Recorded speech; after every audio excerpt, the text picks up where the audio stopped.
Beyond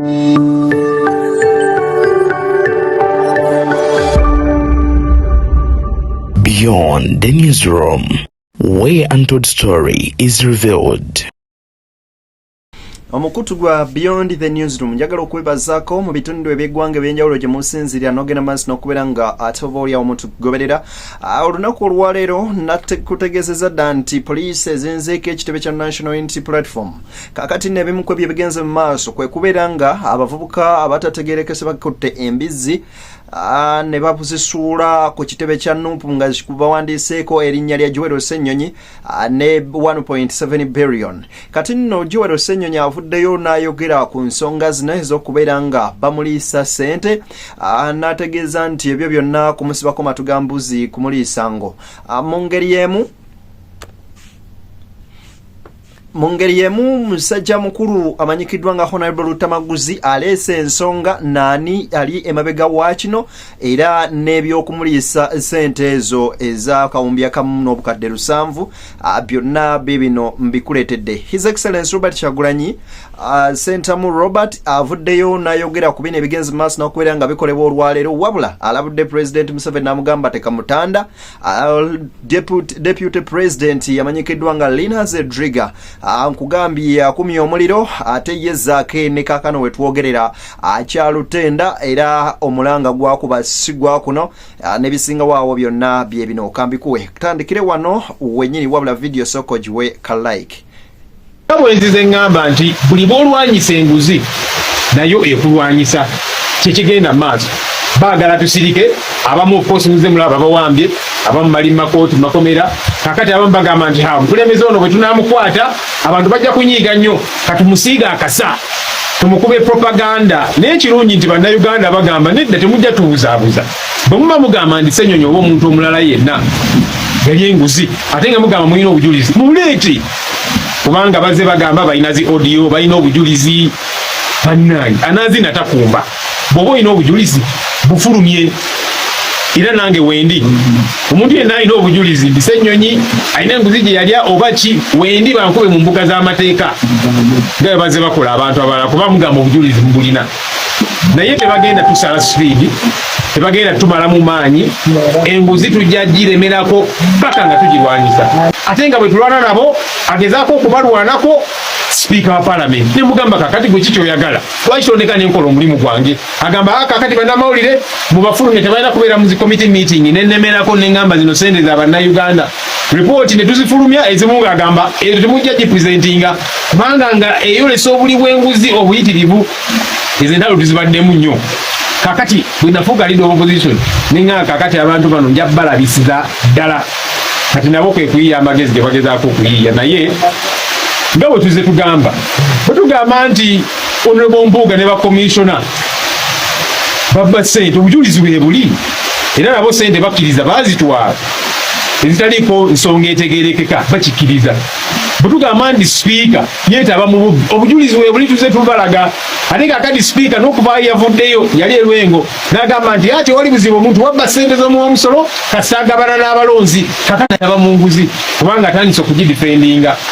So bwe twogera ku bintu bino bagamba naye kakati ono Ssenyonyi yeeyita ki katumufunire naye tetumusiiga naye yali enguzi muleete obujulizi munkube mu mbuga z'amateeka. Njagala basoomooza naye kye sigenda kukola kwe kusirika. Ssenyonyi ebigambo bye mubiwulidde bingi ebibadde bigenda maaso n'okubeera nga bitambulira ddala naddala ku linnya lye, naye agenze maaso n'okubeera nga oba oli awamungula.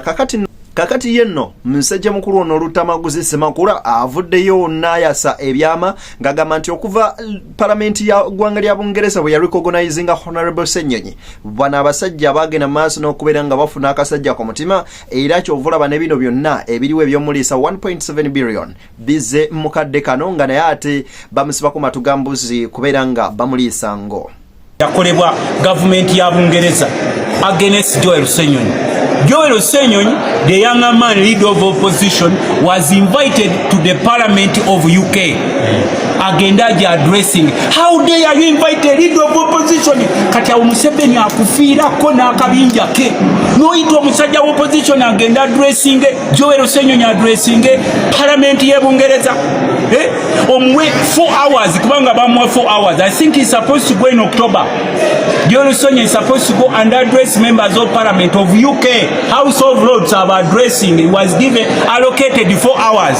Kati ya Museveni yataddeyo 5 billion. Balina office eri wali ekyambuko. Coordinating n'omusajja wa opposition bonna nga bateekayo wano teekayo wano. N'obwo obubizi bw'olabye buleese buliko ba sponsor. Obwo obubizi bw'olabye buleese. Kakati kwaga amagye agali awo osobola okuleeta obubizi obwo n'odduka. Ku magye agali awo ne poliisi be bajjuzza ku nguudo ne ku kitebe kya Nuupu n'odduka nga n'amagye gaasuzeewo. Kakati ebyo byonna ffe tubimanyi. Bamukuba musajja wattu state epanikinga. Mwayita mutya leader of opposition wagenda addressing parliament ya UK. Okimanyi kyekitegeeza so kati Museveni ajjeyo amaanyi ge akozesa ebitongole byonna kati n'asanga n'abaana abaali musajja wattu bukyabamu obwalidde of opposition gulinga ogwafuuka omusango. Eyo ofiisi yaffe mwe twakoleranga ddiiru zaffe waawe mukube teeka yo leetsomba obubizi genda onoonya obuvuuka obusomba obubizi abusasula opposition yabutasudde okubuleeta.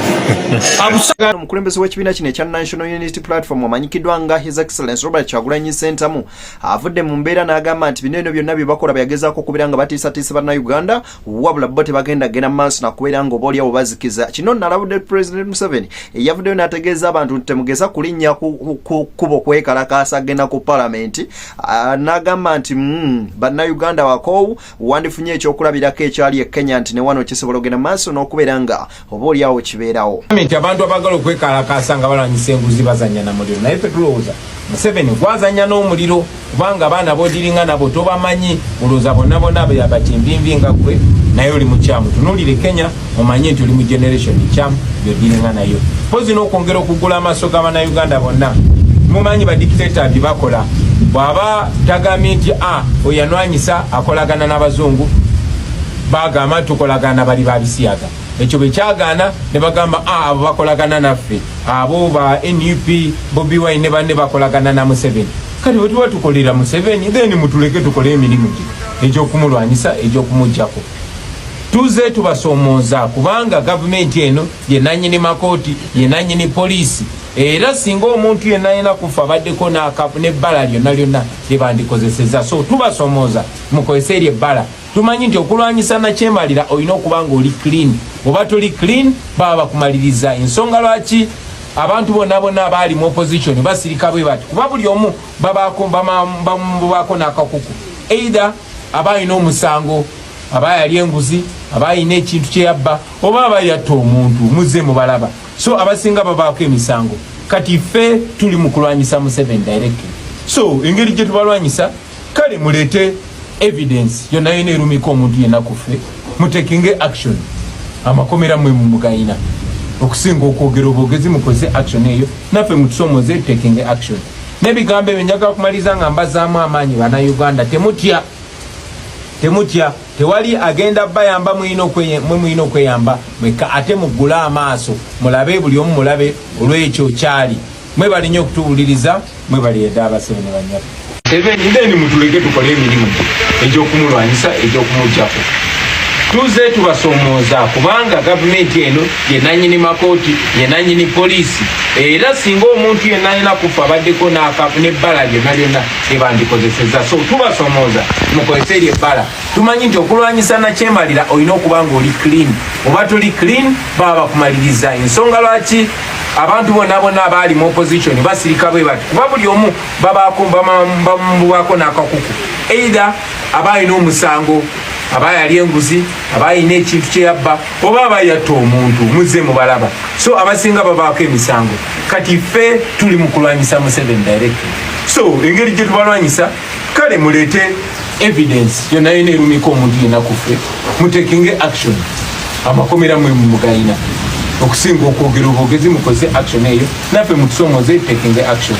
N'ebigambo ebyo njagala kumaliza nga mbazaamu amaanyi bannayuganda temutya tewali agenda bayamba muyina okweyamba mwekka ate muggule amaaso mulabe buli omu mulabe olw'ekyo kyali mwebali nnyo okutuwuliriza.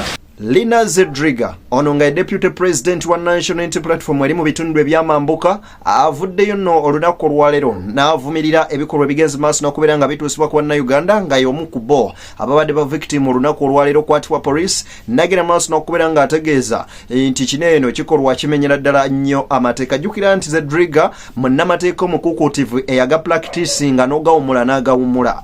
Mu ngeri y'emu njagala okubeera nga nkutegeeza nti Madam Zedriga avudde mu mbeera n'avumirira gavumenti ya kuno n'abategeeza nti balina okubeera nga ensonga ezimu bazikwata kisajja kikulu.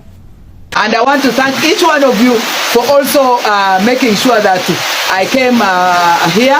We would like therefore to continue to condemn the unlawful occupation of our offices. We want to condemn the unlawful abduction without informing the people why you are arresting them and all their rights. The police, we condemn it in totality. In fact, I'm going here straight to go and make a police statement because they totally tore my beautiful suit. And many other things I've lost. Thank you very much. And I also know that whatever is on the leader of opposition is the usual diversion and wanting to create hatred about him. Okay, we will stand by him. Thank you very much. That is I'm happy.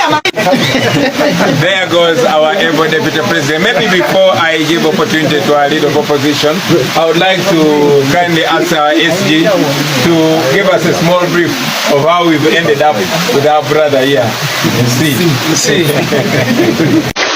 So immediately, one of the ladies police women put on her jacket because I saw the tag for the man. And then for her, she put on a jacket to camouflage, to cover her name. And I asked the question again, why can't I access my office? So this lady said, okay, what you do, go and answer it. We are going to answer it from the vehicle. And you saw that police car, which has that chiboxy. So they wanted to push me inside. And I want to thank all of you yet again, the media, because I'm sure if you are not there, I would by now be in an unknown place. And I chose not to be arrested, not because I'm a coward, but because I was not informed of the crime I had committed. I asked, what crime have I committed? And when I was not informed about that crime, I fought to remain free by choice, not Beyond the news mugwe mkutu webalegera maaso n'okubeera ng'otugoberera Ssaabasajja Kabaka awangaale mubeere bulungi banywanyi mweraba mbagaliza bisinga oboolyawo omutonzi agende maaso n'okubeera nga bankuumira tusinkane tubadde leetiko naye emboozi zetukolako ze nnyingi ennyo nnyini ddala era nkusuubiza nti nno tugenda kubeera nga tukuwa emboozi ensukkulumu ezijjudde okunoonyereza.